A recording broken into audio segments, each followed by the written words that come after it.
પૂજા કરતી વખતે પૂજા પાઠ આરતી માતાજીનું ધ્યાન મંત્ર જાપ માળા માતાજીના દીવા તમે કરો, પૂજા પાઠ કરો, એ વખતે અને એ જ સમયે તમારા મનમાં ખરાબ વિચાર આવે, ખરાબ દ્રશ્ય દેખાય, એટલે કે પૂજા પાઠ કરો એ વખતે સંભોગ કરવાનું ચિત્ર દેખાય, રાત્રે પણ તમને સપનામાં સંભોગ કરવાના કોઈ ખરાબ અભદ્ર દ્રશ્ય દેખાય, ખરાબ ચિત્ર દેખાય અને એના એ ચિત્ર તમારા મગજમાં તમારા મનમાં ફર્યા કરે છે. પૂજા પાઠ કરો એ વખતે પણ તમને એ જ વસ્તુ ખરાબ દ્રશ્ય દેખાય, ખરાબ વસ્તુ ગંદુ દેખાય અને પૂજા પાઠમાં તમારું મન ધ્યાન નથી લાગતું. માળા કરવામાં, માતાજીના દીવા કરવામાં, પૂજા પાઠ કરવામાં તમારું મન ધ્યાન ન લાગે, તમારી શ્રદ્ધા ન ત્યાં બેસે, આવું બધું થાય છે.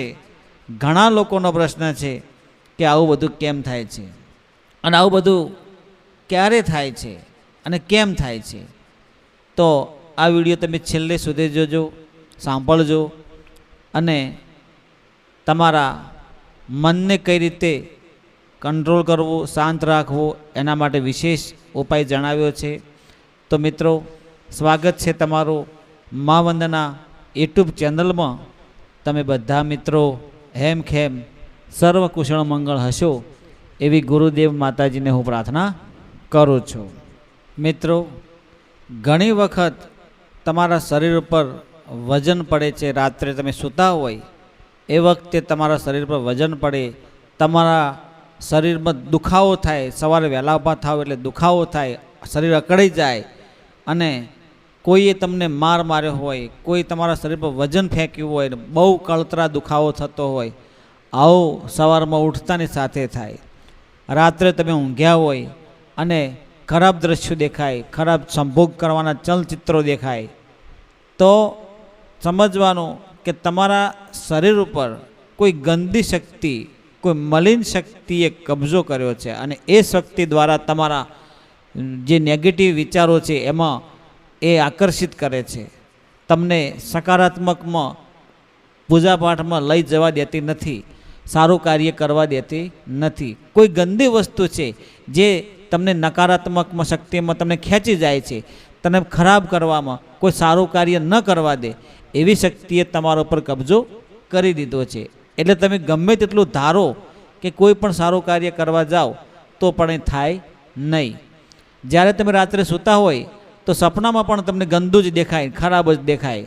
સવારમાં વહેલા ઊભા થાવ તો તમારું શરીર દુખે, કળતર થાય, તૂટવા લાગે, આમ વ્યાકુળ થઈ જાય તમારું શરીર. મન છે ને ચંચળ થઈ જાય, ભટક્યા કરે, એક જગ્યાએ સ્થિર ના થાય.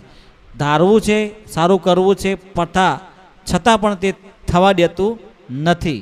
ગંદી શક્તિએ તમારા શરીર પર કબજો કરી દીધો છે.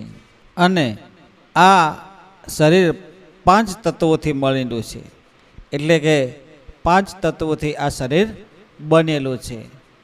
5 તત્વોમાં મનમાં તમારા જેટલી ઈચ્છાઓ છે, મન જેટલું શાંત હશે એટલું તમે જે ધારો એટલું કાર્ય કરી શકશો. પણ મન અશાંત હશે, વ્યાકુળ હશે તો તમે કોઈ કાર્યમાં સફળતા નહીં મેળવી શકો. કારણ કે 5 તત્વોથી આ શરીર બનેલું છે, એટલે આ શરીરમાં બધી ઈચ્છાઓ જાગૃત થાય. કોઈને જેવું મન હોય એવું તન હોય અને જેવું તન હોય એવા એના રૂપ, રંગ, ઢંગ, આચાર, વિચાર, રહેણી કહેણી એ પ્રમાણેની હોય.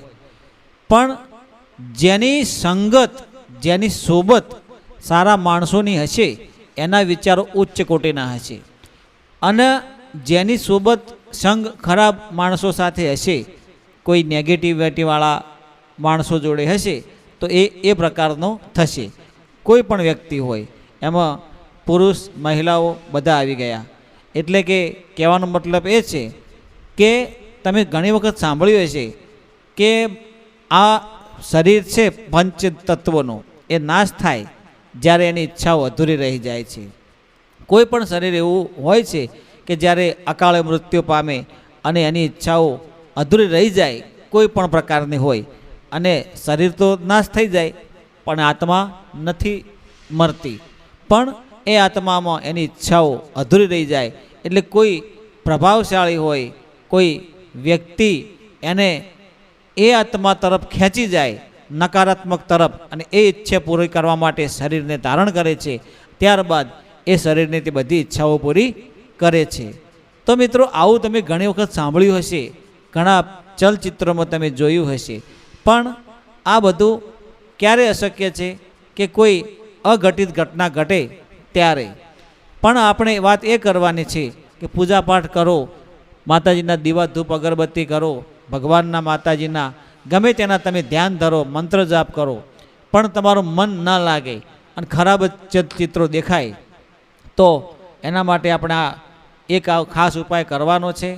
તમારા જીવનમાં ક્યારેય દુઃખ નહીં આવે, તમારું મન શાંત રહેશે, પૂજાપાઠમાં કે સપનામાં પણ કોઈ ખરાબ કે ગલત ગંદો વિચાર નહીં આવે. તો રાત્રે તમે સૂવો ત્યારે તમારે સરસોના જે પીળા દાણા હોય, સરસો એ લેવાના છે. એ તમારે એક પાત્રમાં મૂકી અને માટીના કોડાયામાં ગાયના ઘીનો દીવો પ્રગટાવવાનો છે. ત્યારબાદ થોડાક સરસો લઈને તમારા પલંગ ઉપર કે ખાટલા ઉપર તમે જ્યાં સૂતા હોય એ જગ્યાએ થોડા પધરાવી, એટલે કે થોડા થોડા ખાટલા પર નાખવાના છે. ત્યારબાદ તમારે હનુમાનજી દાદાનું નામ લઈ હનુમાનજી દાદાને પ્રાર્થના કરવાની છે કે હે હનુમાન દાદા, હે સંકટ મોચન, મારા ઉપર જે નેગેટિવિટી શક્તિ છે, જે ખરાબ વિચારો છે, જે મલિન શક્તિએ કબજો કર્યો છે, મને ખરાબ સપનો ના આવે, ખરાબ વિચાર ના આવે, ખરાબ ચલચિત્ર ના દેખાય, કોઈ ખોટું કાર્ય ન થાય, અને મારા સપનામાં કોઈ પણ કે પૂજાપાઠ કરું એ વખતે કશું મારા પર નેગેટિવિટી શક્તિનો પ્રભાવ ન થાય, તો મારા પર રક્ષા કરજો હનુમાન દાદા, મારી મનોકામના પૂર્ણ કરજો. આટલું કરી તમારે સૂઈ જવાનું છે.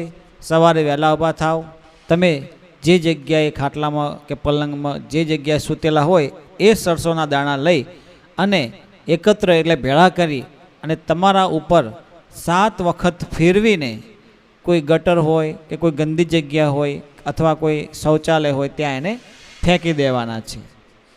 પછી તમારામાં ધીમે ધીમે સકારાત્મકતા આવશે, પોઝિટિવ એનર્જી જાગૃત થશે.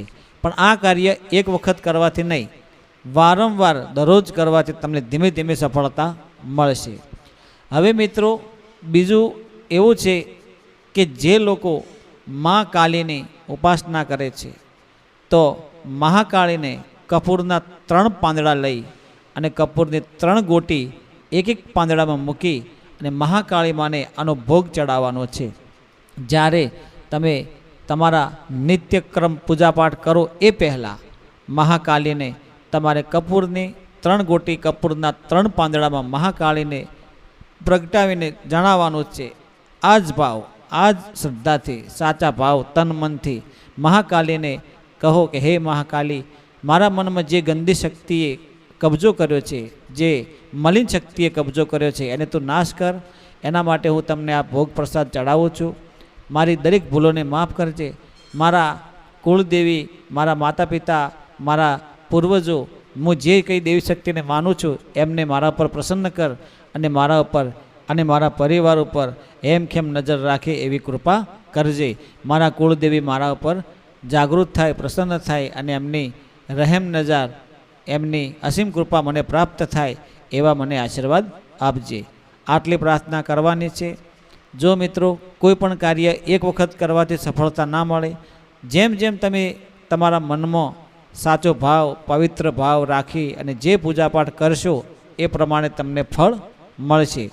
પણ ખરાબ વિચારોથી દૂર રહેજો, સારી સોબતમાં રહેજો અને સારા વિચાર, આચાર, રહેણી કહેણી રાખશો તો 100% તમારા ધારેલા કાર્યો સિદ્ધ થઈ જશે. મિત્રો, આ વિડીયો તમે કયા ગામ, જિલ્લા, તાલુકા, શહેરમાંથી જોઈ રહ્યા છો, તમારા પ્રતિભાવો કોમેન્ટમાં જણાવજો. જય ગુરુદેવ, જય માતા.